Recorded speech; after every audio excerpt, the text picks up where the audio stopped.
ఎవరి సొమ్మైనా తిని నువ్వే మర్చిపోకపోతే దేవుడు ఎట్ట మర్చిపోతానన్నా? నమ్మదగిన దేవుడు, నీ అవసరాలు పక్కన పెట్టి మరీ ఇచ్చావుగా. నీ ఒంట్లో ఓపిక లేనప్పుడు కూడా పరిచర్య చేసావుగా.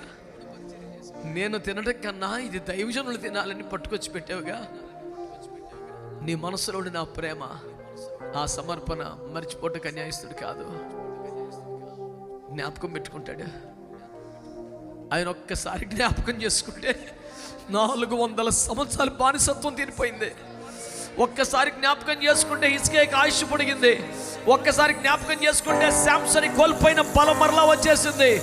నిన్ను జ్ఞాపకం చేసుకుంటే స్వస్థత రాదా? జ్ఞాపకం చేసుకుంటే ఆరోగ్యం రాదా? జ్ఞాపకం చేసుకుంటే ఆయుష్ రాదా? జ్ఞాపకం చేసుకుంటే నీ డబ్బు తిరిగి రాదా? జ్ఞాపకం చేసుకుంటే ఏమి రాదు. ఒక్కసారి జ్ఞాపకం చేసుకో ప్రభు.